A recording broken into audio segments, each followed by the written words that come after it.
Pues buenos días, buenas tardes. Vamos a proceder, vamos a realizar la presentación del informe HelpAge España 2022-2022.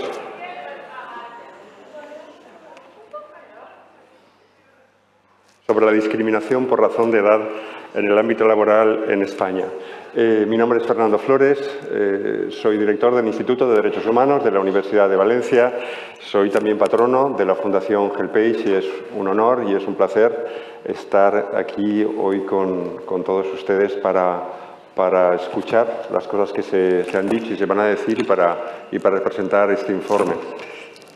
En 2020, HelpAge International España presentó un documento llamado La discriminación por razón de edad en España.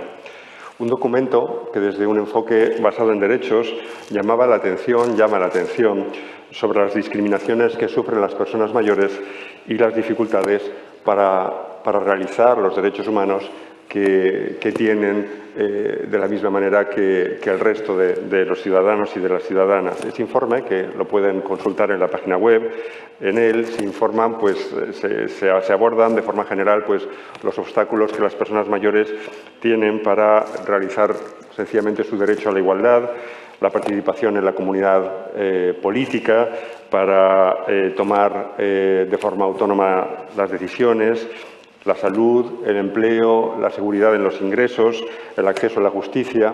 También dedica unas páginas para describir la realidad de los mayores, en algunos casos, en relación con la violencia, con el abuso, con la negligencia, con el maltrato que en muchas ocasiones se sufre, ¿no? La buena acogida que tuvo este informe nos señaló a la Fundación la idoneidad, la necesidad de seguir elaborando estos informes, llevándolos a aspectos concretos y, digamos, realizar o contribuir a la labor de análisis y de difusión de discriminaciones en ámbitos concretos, que afectaban a los derechos por una parte, pero que también invisibilizaban e invisibilizan las potencialidades de las personas mayores. En un reciente informe, la experta independiente para la protección, para el disfrute de todos los derechos de las personas mayores, Claudia Mahler, que ha estado con nosotros hace un rato, afirma textualmente lo siguiente: existe una grave laguna en los datos disponibles para captar las realidades vividas por las personas de edad y el disfrute de sus derechos humanos. Esa falta de datos, esa falta de información representativos sobre las personas de edad es en sí misma una señal alarmante de exclusión y hace prácticamente imposible una adopción de políticas y medidas normativas que sea provechosa. Es indispensable incluir a las personas de edad en la etapa de planificación y diseño de los programas de reunión de datos. Es decir, para adoptar decisiones que mejoren la eficacia de los derechos de las personas mayores es imprescindible conocer su realidad y conocer su contexto. Es imprescindible disponer de datos buenos, de datos rigurosos, de datos de calidad, que proporcionen bases estadísticas y objetivas sobre las que tomar decisiones. Y es imprescindible disponer de análisis que muestren que muchas veces el derecho dice una cosa, el derecho constitucional y el derecho convencional, es decir, el de los tratados internacionales, que no tratan los derechos de las personas mayores, pero que también afectan a los derechos de las personas mayores, porque todos los derechos que están recogidos en los convenios internacionales también son de las personas mayores, como esos derechos que se recogen en normas nacionales e internacionales en realidad no son cumplidos o no son efectivos. Se ha hablado aquí antes del informe de la Organización Mundial de la Salud, por ejemplo, sobre edadismo, que es un informe importantísimo, y hay otros que crecientemente se están realizando. Bueno, pues la Fundación HelpAge, digamos que en este contexto y siguiendo la estela de lo que expresaba la experta de Naciones Unidas, precisamente la Fundación HelpAge lo que pretende con estos informes es ofrecer datos, ofrecer análisis de calidad sobre aspectos de la vida y de las personas mayores en los que comparece el trato no igualitario y la discriminación. El primero de los informes concretos fue el del año pasado, se dedicó a los cuidados y ustedes los pueden imaginar, se decidió que fueran los cuidados porque el contexto de la pandemia, digamos que mostró de una manera cruda y ya con toda la imposibilidad aunque se pretendía y se pretende de mantener en la oscuridad lo que ha sucedido en las residencias, lo que ha sucedido con los cuidados durante esta época, pues tuvimos la idea de que fuera sobre los cuidados. Pueden acceder a ese informe también en la página web de la Fundación. Y este año, en 2022, se pensó que era necesario abordar el ámbito laboral, es decir, el derecho al trabajo. Es uno de los aspectos más relevantes en la vida de todas las personas, el derecho a trabajar y la necesidad de trabajar, por razones económicas, por razones psicológicas, por razones sociales y de socialización de las personas. Porque además los pocos datos que se tienen sobre lo que piensan las personas del mundo, en el mundo laboral, las personas mayores en el mundo laboral, es que una de las quejas importantes es precisamente el abandono o la imposibilidad o la enorme dificultad de acceder al mercado de trabajo en un momento determinado o retornar cuando pierdes tu empleo a determinada edad. Para elaborar y coordinar ese informe, pues nos dirigimos a personas que supieran, a personas especialistas en el tema, y aquí es donde aparece Jaime Cabeza y Belén Cardona, ambos catedráticos de Derecho del Trabajo y de la Seguridad Social. Jaime es catedrático de la Universidad de Vigo y Belén es catedrática de Trabajo y de Seguridad Social también de la Universidad de Valencia. Ambos amigos, ambos excelentes académicos, ambos ya dedicados en tiempo pasado al tema de la edad, al tema del envejecimiento y preocupados desde el punto de vista jurídico de las discriminaciones que se plantean en este ámbito, y tuvimos la suerte de que ambos accedieron a llevar adelante el proyecto. Rápidamente les paso la palabra, pero antes de hacerlo, permítanme que les diga dos cosas muy rápidas. La primera es para recordar con cariño a Fausto Miguélez, uno de los autores del informe, uno de los autores del capítulo, catedrático de Sociología de la Universidad Autónoma de Barcelona, que falleció hace unos días. La verdad es que él se implicó muchísimo, pidió a través de una de las compañeras patronas de la Fundación trabajar en el tema porque le interesaba, y la parte estadística del informe se debe a él y a un colaborador suyo, y queríamos recordarlo con cariño desde aquí. En segundo lugar,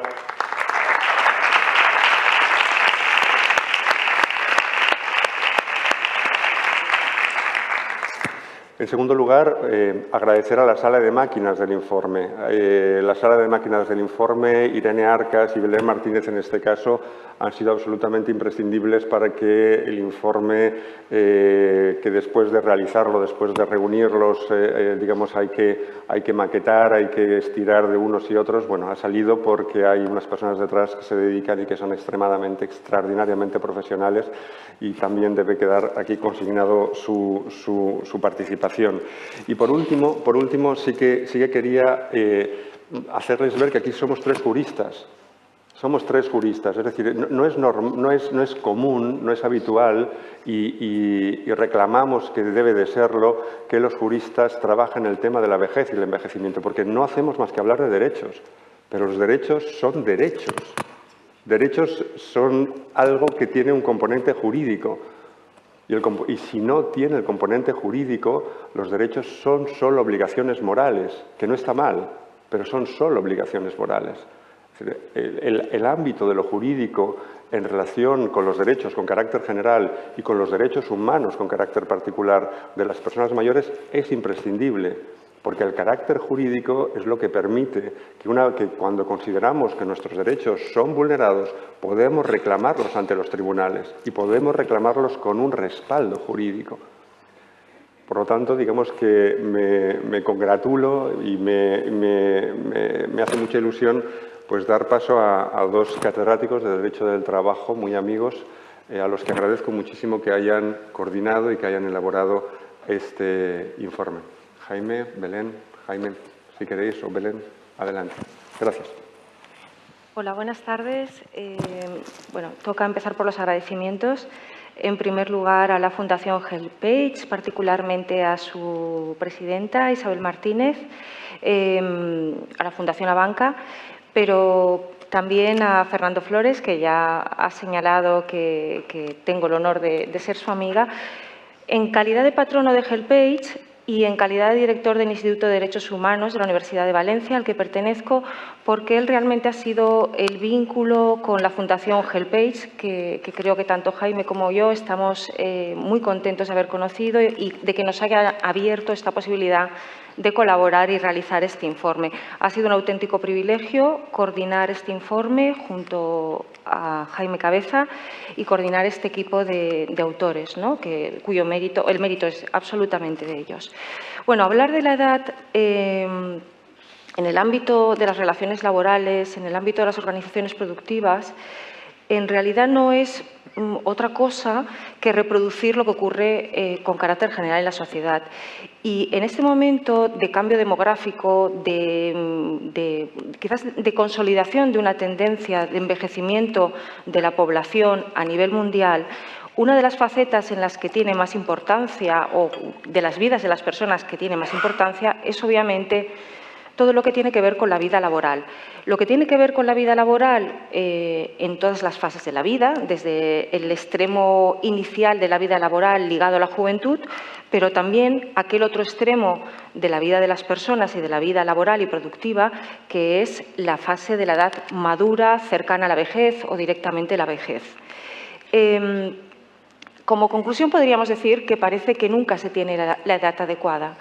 Cuando nos encontramos en la fase de la edad juvenil, joven, cuando hemos acabado nuestros estudios y nos enfrentamos al mundo del trabajo, somos objeto de un tipo de discriminaciones que tienen que ver con la falta de experiencia, la falta de fiabilidad, quizás de lealtad a un proyecto, de madurez. Pero cuando nos situamos en esa fase, que además en el ámbito de las relaciones laborales se acorta, se acerca, se aproxima mucho la edad madura a la edad más eficiente productivamente. Pensemos que a nivel de políticas de empleo el primer sesgo de edad se fija en los 45 años, de ahí en adelante. Bueno, pues cuando nos acercamos a esos 45 años, somos de nuevo objeto de una serie de decisiones, en muchas ocasiones o en la mayoría de las ocasiones ajenas a nuestra voluntad, que tienden a expulsarnos del mercado laboral, que tienden a confinarnos en nichos de empleo, digamos, menos cualificados, de menor brillo, de menor responsabilidad, o directamente a condenarnos a ser víctimas de hostigamiento laboral. Es verdad que la edad, me atrevería a decir en términos absolutos, que es la gran revolución silenciosa a la que tiene que hacer nuestra sociedad, a la que tiene que hacer frente nuestra sociedad moderna, y que, por lo tanto, las políticas desde el ámbito público y también desde el ámbito privado, pero particularmente la responsabilidad de los poderes públicos, es la de diseñar políticas que sean capaces de abrirse a todos los retos necesarios o que se dibujan con este envejecimiento potente y global consolidado de la población.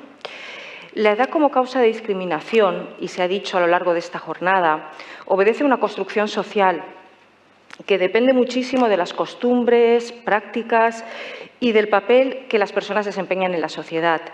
Las vulnerabilidades que se asocian a las personas mayores, en muchas ocasiones y de manera obvia, tienen que ver con un deterioro físico, quizás con un deterioro cognitivo, pero en la mayoría de los casos tiene que ver con o provienen de la percepción social y de la manera que tiene de relacionarse la sociedad con las personas mayores y las personas mayores con la sociedad. Entramos en el mundo de los estereotipos, a los que también se ha hecho referencia a lo largo de esta jornada. La edad es una característica dinámica y objetiva de las personas que se ubica totalmente al margen de nuestras decisiones personales, que nos acompaña a lo largo de nuestras vidas, a lo largo de nuestra existencia, dentro y fuera del mercado de trabajo, pero que determina el acceso en condiciones de igualdad o desigualdad a los derechos de ciudadanía y a los derechos sociales. al derecho al trabajo, el derecho a la vivienda, el derecho a la sanidad, al ocio, a la cultura, a vivir libres de violencia o a percibir rentas suficientes que no nos condenen a la pobreza.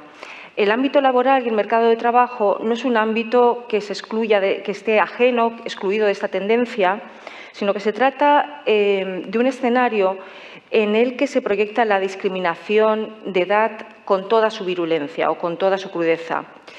Lo convierte, de hecho, en nuestra opinión, en un ámbito paradigmático, en el sentido de que es un espacio relevante y simbólico en los que se producen tratamientos peyorativos y efectos perjudiciales, y se derivan en efectos perjudiciales a las personas mayores. Y digo que es un ámbito paradigmático porque se ha hablado durante esta jornada todo el tiempo de la invisibilidad y de la ocultación de estos tratos discriminatorios hacia las personas mayores.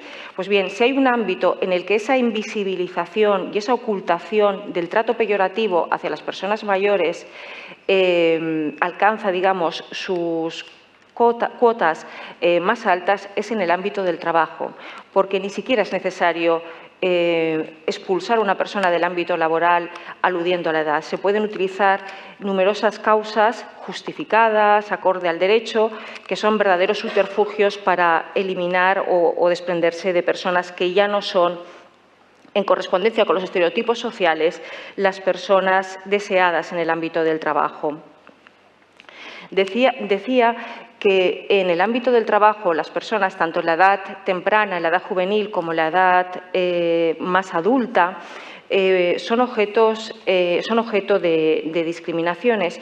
Pero es verdad que en la madurez vital y profesional se convierten en el objetivo prioritario de las reestructuraciones empresariales, con consecuencias muy perjudiciales en términos de retorno al mercado de trabajo. Lo señalaba Fernando Flores, cuando decía que las personas que con determinadas edades se ven compelidas a abandonar el mundo laboral tienen muy difícil ese retorno, o cuando retornan lo tienen que hacer aceptando unas condiciones laborales que en absoluto, en muchas ocasiones, no se corresponden en absoluto ni con su formación, ni con su experiencia profesional, ni con todo su bagaje personal y profesional.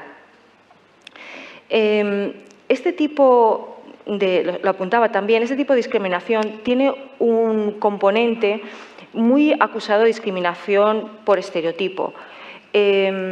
Como miembros de un colectivo definido por pertenecer a un sector determinado de edad, se presumen una serie de características a las personas que pertenecen a ese colectivo, reales o pretendidas.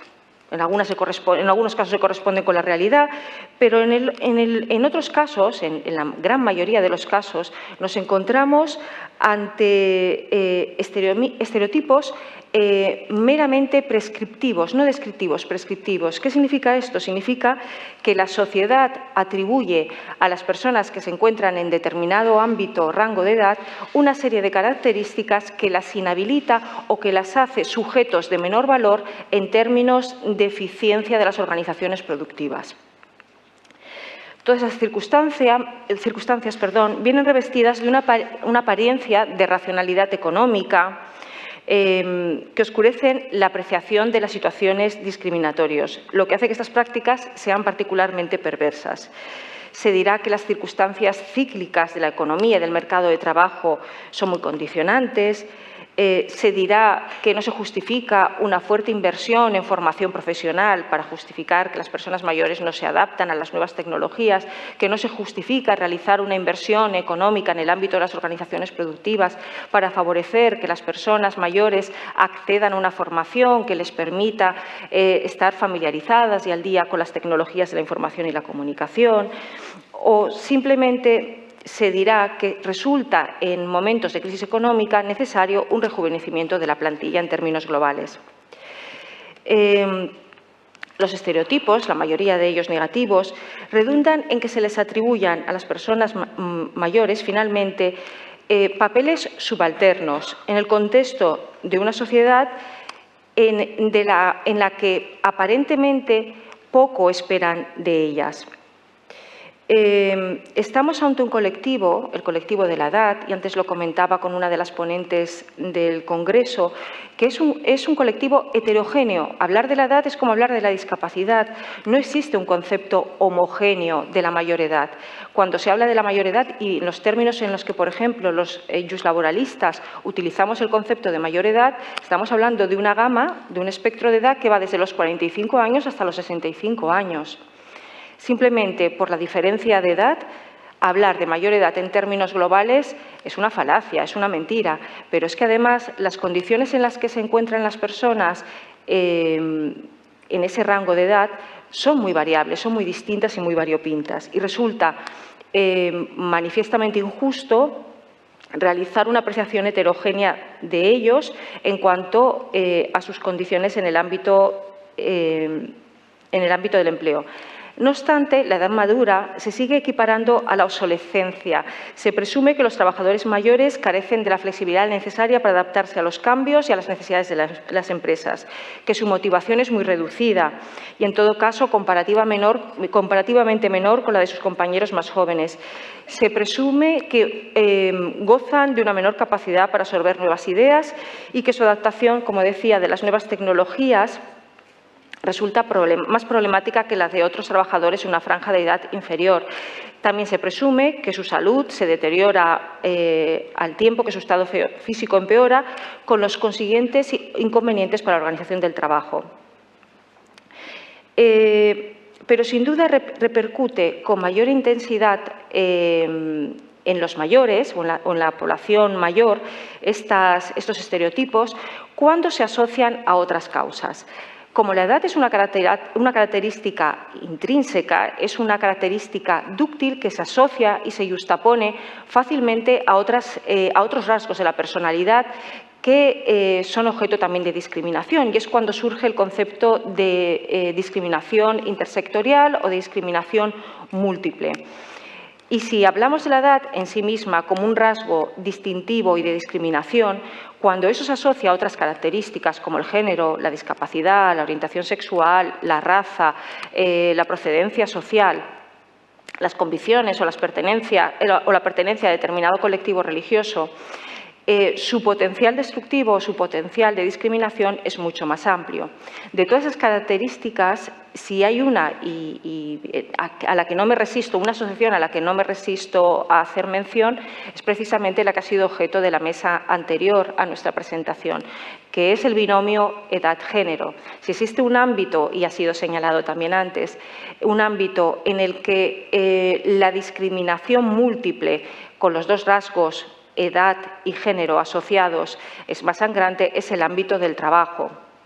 Y es verdad que, de nuevo aquí, el hecho de ser mujer y el hecho de tener una edad determinada también, como ocurre en términos generales, discrimina a las mujeres doblemente. Las discrimina en el inicio de su vida laboral con una clarísima sexualización, con un menosprecio de sus habilidades, haciéndoles coincidir con unos estereotipos de mayor fiabilidad o de mayor, precisamente también por coincidir con la época de la vida reproductiva, precisamente como decía, de menor fiabilidad, pero en el caso de la edad madura de las mujeres, esa discriminación es muchísimo más severa, porque en el caso de las mujeres adultas, además, se sufre la tiranía, a la que también se ha hecho mención, de los parámetros estéticos juveniles y de los comportamientos juveniles. Se pretende de las mujeres en vida laboral que mantengan siempre unos rangos, unos criterios estéticos asociados a la juventud. Eso es particularmente doliente o particularmente grave en determinados sectores de la actividad. Hay casos paradigmáticos, como el que fue el de las azafatas de vuelo como el que puede ser actualmente el de las dependientas de determinadas cadenas comerciales u otros, o tantísimos otros. Pero con independencia de que eso sea más evidente en determinados sectores de actividad, es un rasgo característico y generalizado la presión que las mujeres mayores sufren y la discriminación adicional de la que son víctimas por su apariencia, meramente por su apariencia. Y cuando no se relacionan o coinciden con parámetros juveniles, estéticos, de una apariencia juvenil, sufren toda la virulencia de lo que se conoce como lookism o discriminación por apariencia. Bueno, por no entretenerme más, no restar más tiempo a mi compañero Jaime Cabeza, acabaré por decir que con estos mimbres, con este contexto, hemos partido para intentar construir un informe que aportara luz desde un enfoque multidisciplinar, a pesar de que evidentemente el enfoque jurídico es el que tiene más peso, pero en el informe se ha tratado desde la sociología, desde la psicología, desde la economía y desde el derecho de intentar afrontar todas estas cuestiones, de intentar hacer una foto de cuál es el estado real desde la sociología en términos de datos de lo que supone la discriminación por edad en el ámbito del contrato de trabajo y de las organizaciones productivas. Desde el mundo jurídico, identificar cuáles son esas discriminaciones, cuáles son los instrumentos jurídicos en el ámbito internacional o nacional que permite hacer frente a ellos, si es que lo permite, o cuáles son sus deficiencias. ¿Cuáles son las políticas públicas encaminadas a resolver esos defectos o esas quiebras del mercado laboral, que debería ser un mercado laboral justo en el que predomine la igualdad de oportunidades para todos, sin admitir el fenómeno de la discriminación por edad? ¿Cuál es el acceso de las personas a la jubilación y cuáles son las consecuencias de esas carreras contributivas irregulares? ¿Cuál es el coste de eficiencia y de eficiencia para las empresas, de menospreciar y despreciar el valor de la sabiduría, de la formación y de la experiencia de las personas mayores en el ámbito de la empresa? ¿Y cómo debería ser un modelo organizacional, intergeneracional, que fuera capaz de dar a cada uno, de favorecer una convivencia entre las personas de una determinada edad y personas de una edad superior y mayor? Bueno, en definitiva, doy la palabra a Jaime, que se extenderá en aspectos más concretos del informe. Pero bueno, muchas gracias.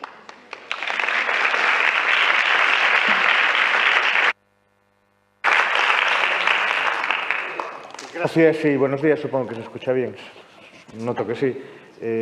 Gracias a la organización. Gracias por presentar este informe por primera vez en Vigo, por lo tanto, en mi ciudad y mi entorno. Me gustaría decir muchas cosas, pero de forma telegráfica. Es verdad que hay palabras que han salido a lo largo de hoy, estereotipo, por supuesto, talento senior, intergeneracionalidad, pero me gustaría destacar una que está muy presente en el informe, que es eficiencia económica.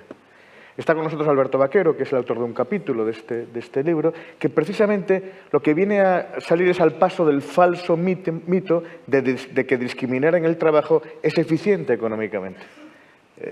Y esto es una barrera importante. No vamos a mandar a los mayores y a las mayores a formación profesional porque no va a haber retorno. Vamos a despedir a las personas mayores porque son las que más costes salariales ahorran. No vamos a hacer que se involucren en proyectos a largo plazo porque no merece la pena. Entonces, yo creo que era muy importante lanzar un capítulo, contra esa supuesta y falsa eficiencia económica de la discriminación por edad. Quisiera destacar, lo decía Belén, pero quiero concretarlo un poquito más, el problema del empleo a partir, sí, ya de esta edad tan juvenil como los 45 años. Es importante expresarlo porque es verdad. Las personas, a partir de esa edad, tenemos menos tasas de temporalidad, tenemos menos tasas de trabajo a tiempo parcial, pero ahí sí perdemos el empleo. Ahí sí perdemos el empleo y nos convertimos en personas desempleadas de larga duración con una dificilísima vuelta al mercado de trabajo. Esto es uno de los retos importantes en materia de políticas de empleo y de relaciones laborales, la vuelta al empleo. Hemos hecho un análisis, creo que riguroso, de los mecanismos a través de los cuales las políticas públicas, ojo, y también las políticas privadas, deberían facilitar y allanar ese camino. Porque a veces, lo que parece una buena noticia, hay poca temporalidad en el empleo maduro, por así decirlo, puede ser una mala noticia, porque tal vez quiere decir que los mecanismos de retorno están funcionando bastante peor de lo que deberían funcionar. Otro capítulo muy importante es el dedicado al despido colectivo y a las prejubilaciones. Aparentemente son un derecho, una regalía casi que se les hace a las personas a partir de los 52 años. Es curioso, ¿no? Hace veintitantos años ya se decía que las prejubilaciones se iban a terminar y son como este mal enquistado en las relaciones laborales, ¿no? Y sigue enquistado. Pero aquí lo que quiero y lo que en este informe ponemos en solfa es la propia voluntariedad de la prejubilación. Parece que se le ofrece a la persona mayor la prejubilación. No, la verdad es que muchas veces se introduce a la persona mayor en el despido colectivo porque es la que teóricamente menos va a sufrir. Va a enganchar con un desempleo, con una jubilación, y no por su voluntariedad. Y cuando la voluntariedad existe, muchas veces es falsa. Miren ustedes, estamos en el entorno de una entidad de crédito. Yo, por supuesto, no voy a hablar mal de Abanca, pero, por supuesto, también quiero añadir que muchas veces, a partir de los 50 y tantos años, si no accedemos a la prejubilación, nos ponen objetivos desmesurados, nos empiezan a cambiar de oficina, nos empiezan a impulsar a que de alguna forma dimitamos, ¿verdad? Eso tiene una palabra que casi no se utiliza, acoso de edad. Acoso de edad que aparece también en nuestro informe del mercado de trabajo.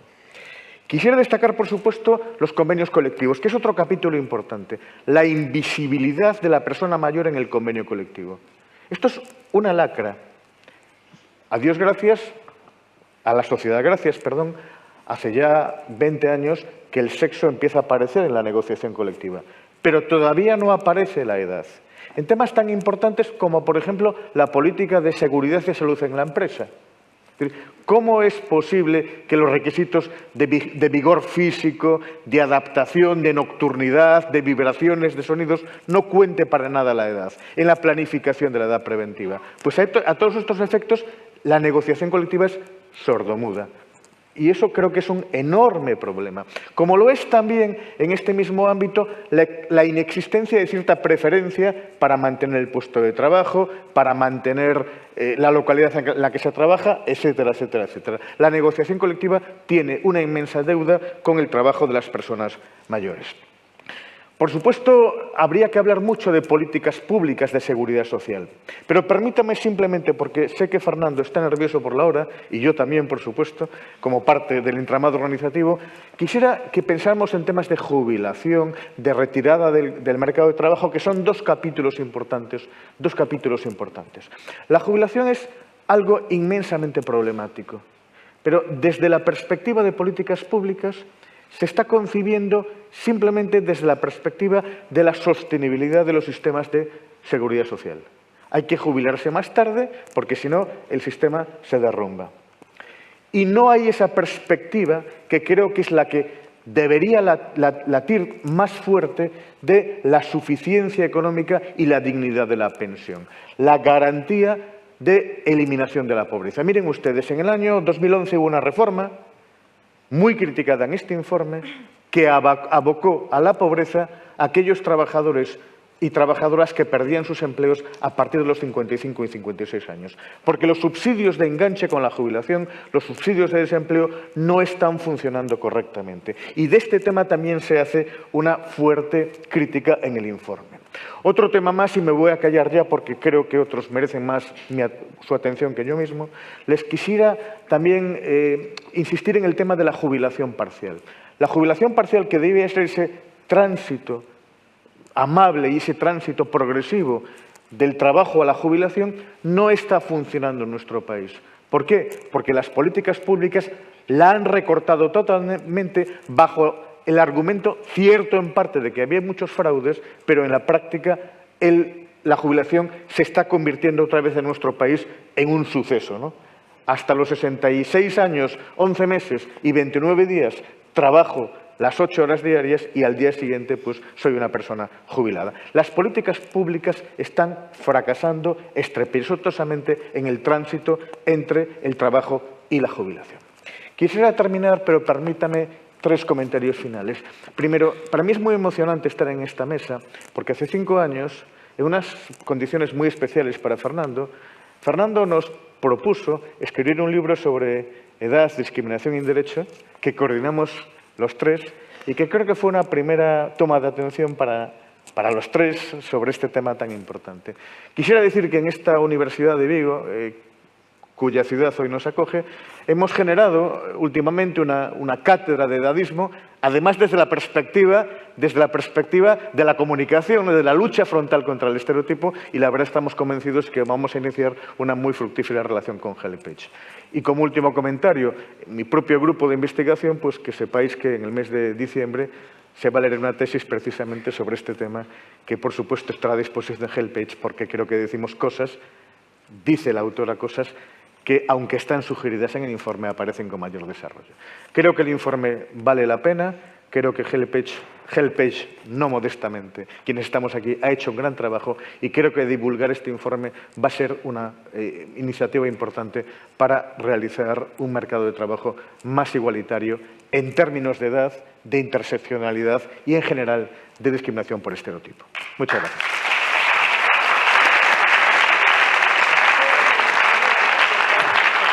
Pues queda dicho, no reitero absolutamente nada y lo que hago es agradecer a Jaime y a Belén el trabajo enorme que han hecho y dar paso a la siguiente presentación muy interesante, muy importante por parte de María Jesús Aranda y María Angutia del Servicio Estatal de Atención a las Personas Mayores. Damos paso y escuchen porque va a estar muy interesante. Gracias.